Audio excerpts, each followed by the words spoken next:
So we start from where we left off, operations on steps. So like we have operations on numbers, for example, you can add two numbers to get another number. So this addition is an operation on numbers. Another operation that we are familiar with is multiplication. When we add two numbers, we get so when we multiply two numbers, we get another number.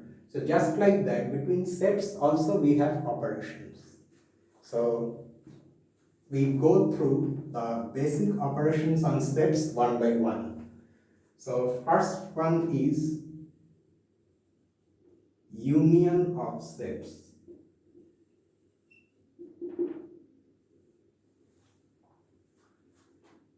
For sets A and B, their union denoted by this symbol is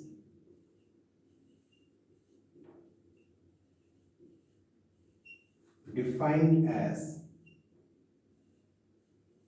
this.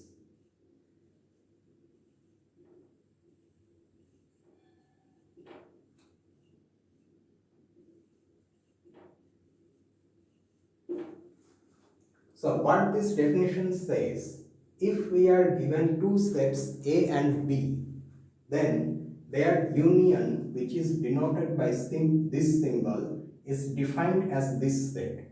You see, just like 1 plus 1, now we have A union B, or to make it look more like the case at hand, we can write it as 1 plus 2. So in place of numbers, we now have sets, and in place of this addition operation, we now have the operation of union. That's how it's an operation. Now, it is again a set, just like this gives you a number. So this gives you a set, and that set is what? It is the set of all x such that x belongs to A or x belongs to B. If you recall from our discussion on mathematical logic, this is the disjunction of these two statements. X belongs to A and or x belongs to B. So that's why we have to keep in mind what this actually means. It means that either this is true or the second statement is true, or both are true. See, this or is actually somewhat different from the ordinary English word or. Sometimes this word takes on the meaning that we are using here, and that is called inclusive or, to distinguish it from the ordinary or exclusive or that we more often use in ordinary sentences. For example, if I say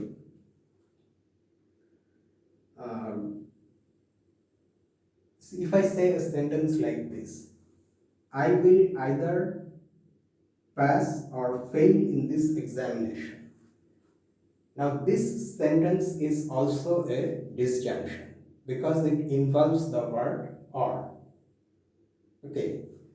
So either I will pass the examination or I will fail the examination, which means that, you see, from the context we can immediately see that both the statements cannot be true.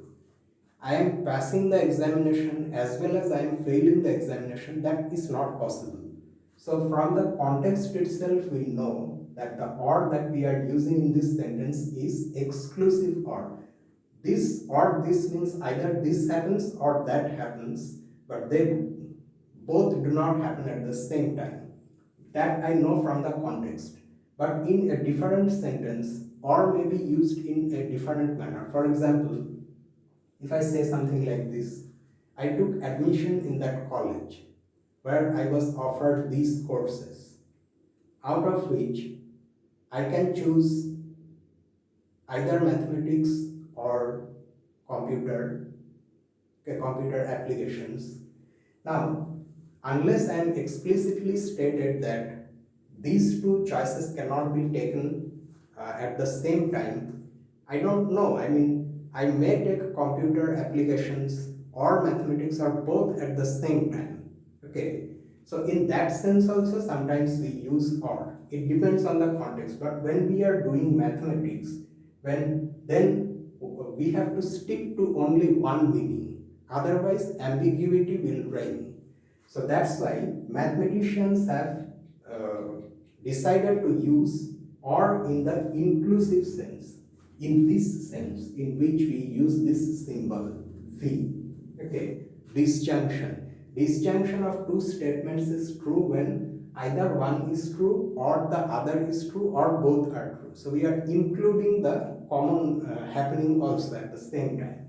So this is inclusive OR. Now this inclusive OR gets preference in mathematics because it arises more often than exclusive OR. Exclusive OR is also sometimes used. In fact, here itself we will come across an operation where we will use exclusive OR, but that occurs less often. So that's why mathematicians have devised a symbol for inclusive OR. And in fact, although I have written it like this, using this symbol from mathematical logic for disjunction, more commonly it is written like this: X such that X belongs to A, or using the word or, X belongs to B. Now when you see or in mathematics, unless something is explicitly stated, you have to assume that or is inclusive or. That means whenever something is written like this, either this is true or this is true or both are true. That case also is included in this. Okay, so unless it is stated that OR is exclusive OR, you have to assume that OR is inclusive OR in mathematics. So that's why, so this is the definition of union. Now, if you recall from our previous part of this video, we defined Venn diagrams. We saw what Venn diagrams are.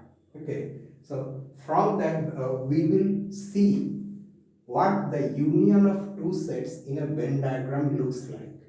But before that, we look at some examples to see what union is actually. If you are given two sets, what is their union?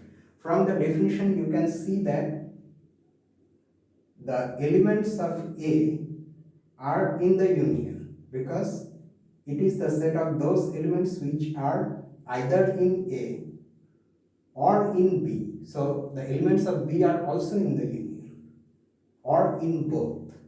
Okay, so let us take some examples and see what union gives us. So we take some sets and see what we get. So let us take A and B. I don't need to write A, B explicitly. I just simply write the sets and their union. Okay, so the first set has two elements. The second one also has two elements, but the sets have one element in common. So what does union say? It says that it consists of those elements which are either in the first set or in the second set or in both the sets. So here 1 is in the first set, so that means 1 will be in the union. 3 is in the second set, so 3 also will be in the union, and 2 is in both of them, that also will be in the union. And this 2 is appearing because we have used inclusive OR for defining union. Had we used exclusive OR, we would have had to weed out 2 from the union. So this is the union. Now if you look at the Venn diagram of this situation, it looks like this. If I am calling this set A and the second one B, then from the Venn diagram it looks like this. these regions are closed. Okay, this is A, this is B, and the elements, of course, we draw them as points. So 1, 2, 3. So the first set consists of 2 points 1 and 2, the second one consists of 2 points 2 and 3, and 2 is common to both of them. So the union is this whole set. So that means the union is this much. All of it, all of A along with all of B, including whatever is common to both of them. Okay, so in general, if we have two sets A and B, some arbitrary sets are given to you. This is B, this is A, then this is their union.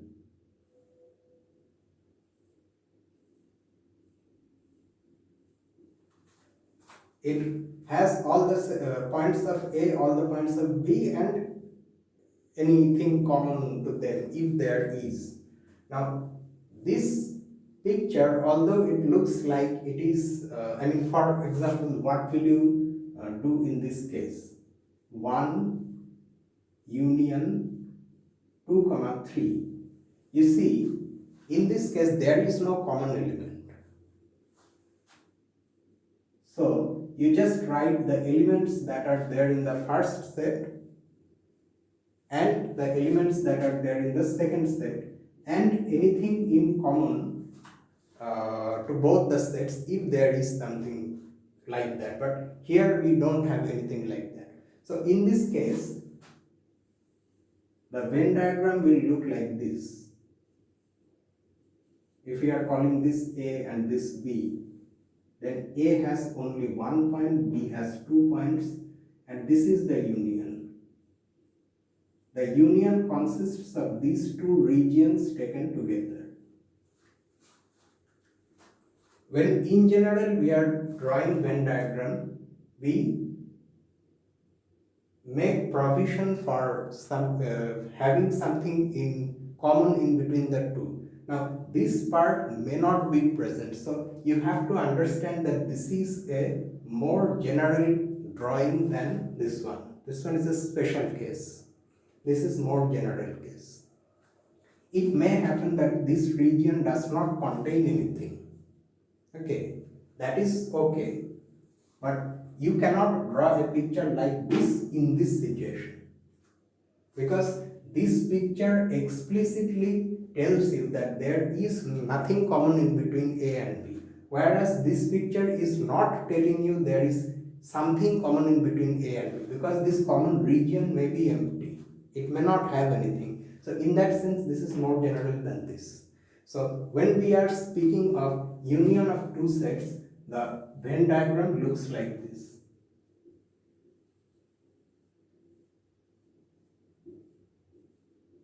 It just simply tells you that the union is all of A, including all of B, and something common to both of them if there is some such things. Okay. Now, having understood this much about unions and their Venn diagram, we now look at two more examples.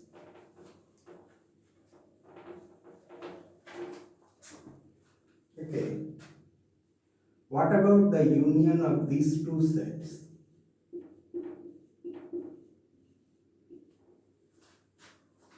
Right.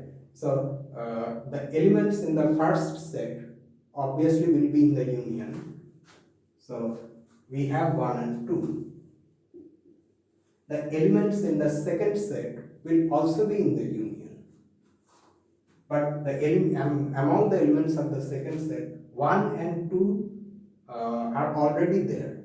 Okay, so they are common. So they need not be written more than once, because in a set we do not repeat elements. Recall from the definition of set, it is a well-defined collection of distinct objects. Okay, repetition has nothing to do. Repetition of elements has no place in set. So we write the extra element that we need to include in this union. So you see that in this case, the union turns out to be the second set actually, because the first set is a subset of the second set. This is actually a property which tells you that if the union that you are taking of two sets, if one set among them is a subset of the other, then the bigger set is the union, because that is natural. No, you are taking elements of the first set along with elements of the second set. So if the first set is already inside the second set, then these are the common elements, so they will anyhow appear, plus something extra that if there is in the second set, then that will also be included. So this is the case.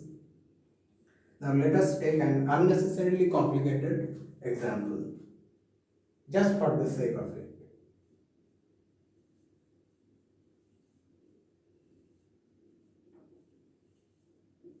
This is my first set and this is my second set.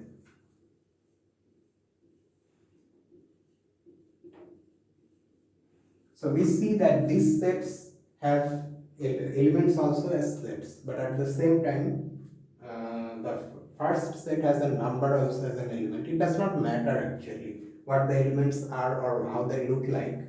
You just have to keep the definition in mind. The union will have elements which are either in the first set or in the second set or in both. Now either in the first set one is such an element which is not in the second set. Either in the second set that is not in the first set, the empty set is such an element. So we write them down. And anything common that we have between these two sets, these two elements which themselves are sets. One, the singleton set, and this set with two elements. So this is the union. Okay? So basically this is what union is. And now although the sets that we have taken are somewhat small, we can take large sets also. For example, let me take one more example.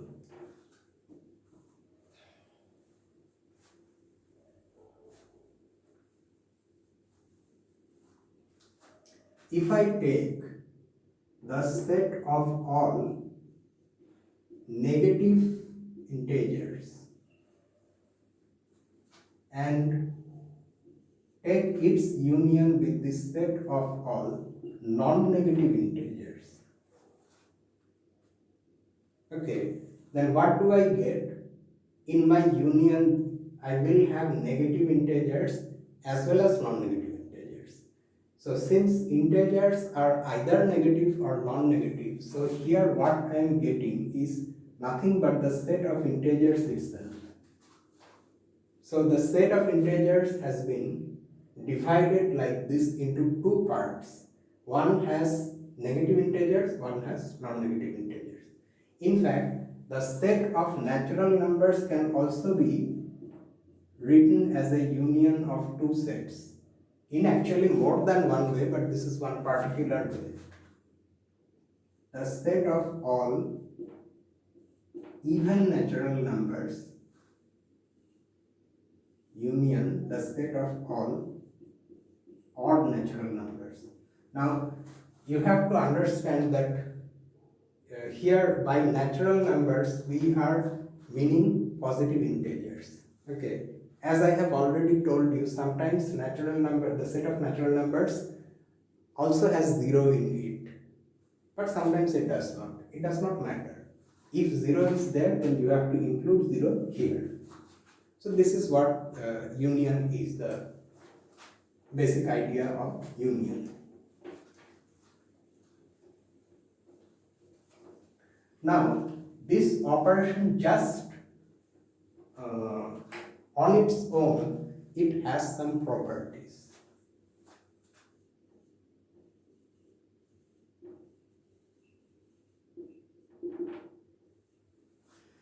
Some of the properties will be reminiscent of similar properties that we have already discussed in mathematical logic. So let us go through the properties. First one, I should have written about the sets for sets A, B, C. We have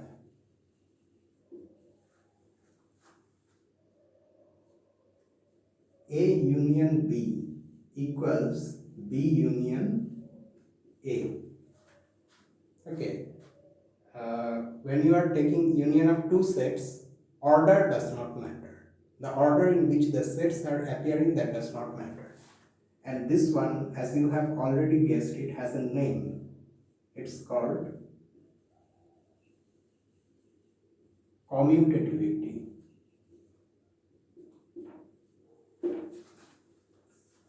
Second one, why I said this is reminiscent of what we have done in mathematical logic, because there also we had a commutative law, which is somewhat different but similar.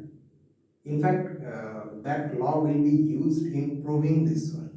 The next one, then you can imagine, since this is the way things are going, the next one is associative law.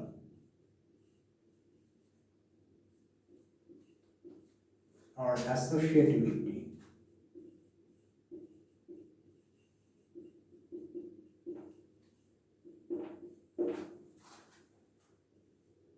Third one, I can in fact include more than one here because these are somewhat more trivial than these. If you take the union of any set with the empty set, you get the set back. Okay, like that, if you take the union of any set with itself, you get the set back. And one more thing, one more or two more actually, although they are not really different. Any set is a subset of it. Any set is a subset of the set union something else. Similarly, B is also a subset of A union B. And there is another one.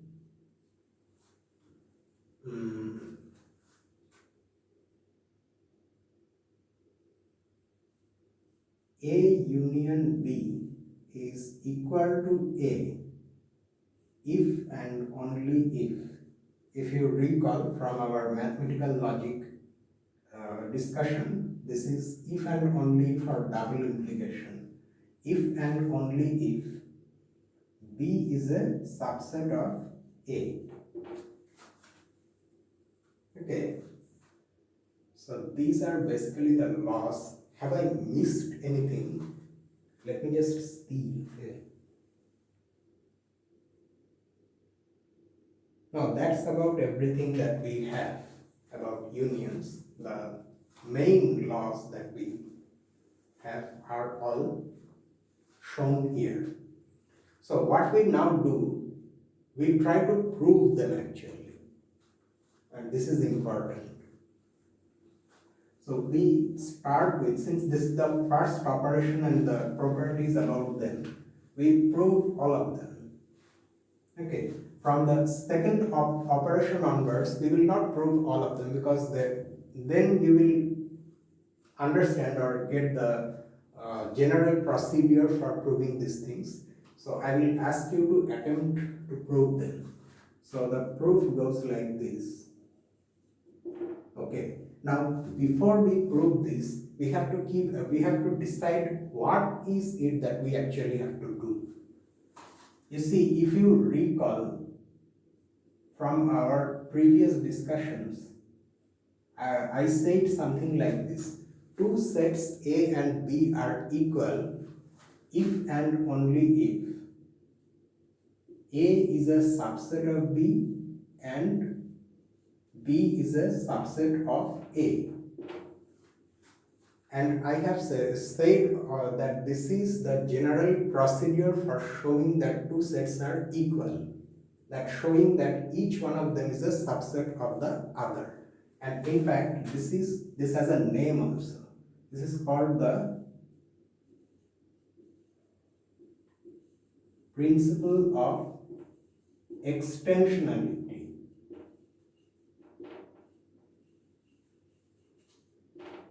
Extensionality of sets.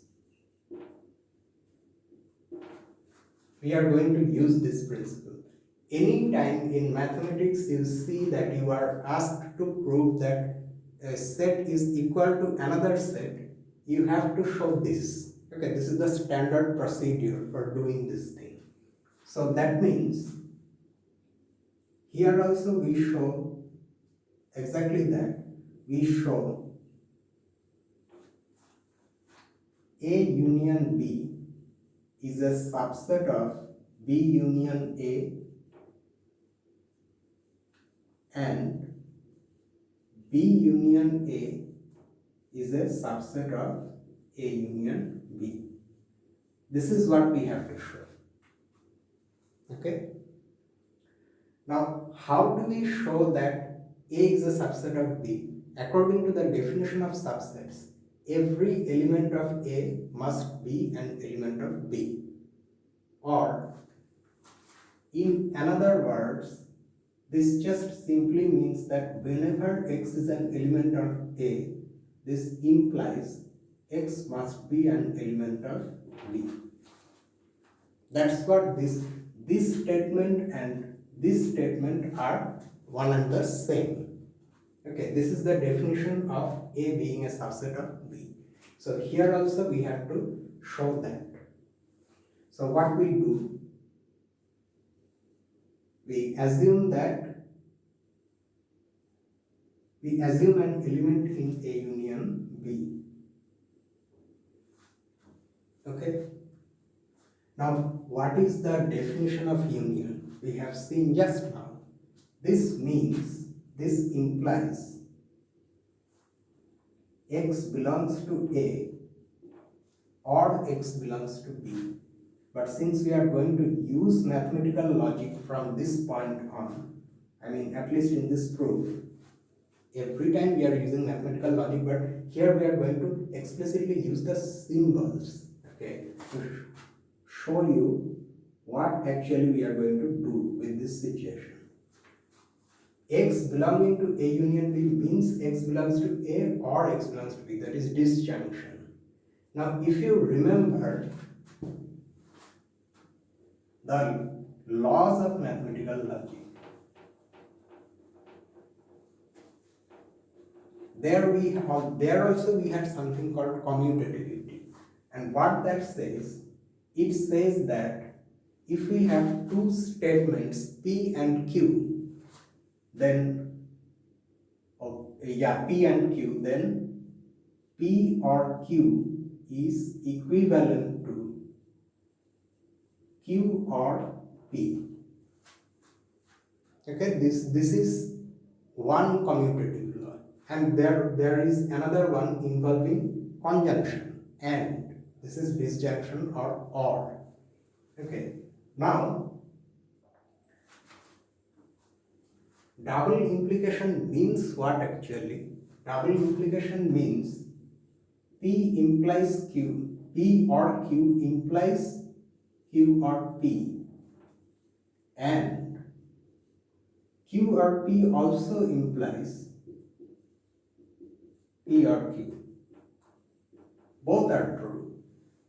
This implies this, at the same time this implies this. Okay, so that is the meaning of double implication. In fact, in a previous video, I asked you to prove that this is equivalent to this much. If you have not tried this, please try. At some point I will come back to these things and prove whatever I left there, okay, unproved. But right now, why I wrote this thing as a conjunction of these two statements, this and this. This is because that's what we are going to do. You see, this is your P and this is your Q. So P or Q implies Q or P. So this implies X belongs to B or x belongs to A. You see what we have used here? We have used 1/2 of commutativity that we have in mathematical logic. P or Q implies Q or P. This is Q, this is my P. Now, this implies this, that comes from the definition of union. This implies this, that is coming from here. Okay, and this thing implies this, that is again coming from the definition of union, because x belongs to B union A means x belongs to B or x belongs to A. So what have we achieved now? If we rub off the intermediate stages, we have actually achieved this. X implies A union B, x belongs to A union B implies x belongs to B union A. That means every element of A union B is also in B union A. So these two things give us this actually. A union B is a subset of B union A. In a similar manner, you can prove that B union A is a subset of A union B. In fact, at this stage you should prove. Although it looks very easy, but we should practice. And it is not necessary that you take the same x, you can take y also, it does not matter. Because remember, these things are variables. Okay, this x is a variable, any element in A union B. What element we don't know, but this is a variable. So what name you are assigning to a variable, that does not matter. The name assigned to a free variable does not matter. We will talk more about free variables later, okay, when we discuss the concept of functions. What is a free or independent variable and what is the bound or dependent variable, that we will come across in due time. So to prove this second one, you will actually the approach is exactly similar. You take any element of B union A, it implies y belongs to B or y belongs to A. But then again you use this one or this one, whatever you, which one you are calling P and which one Q, it depends on that. So you can just switch the order. You write, and this is coming from commutativity of disjunction. Y belongs to B, and this in turn implies y belongs to A union B. So any element in B union A is also in A union B. So that means this is also true. Now since these two are true, by the principle of extensionality of sets, these two sets are equal because each one is a subset of the other. Each one is contained in the other, and that can only happen when both of them are equal. So that's how you get commutativity of sets. Okay. Now we come to the next one, associativity of sets.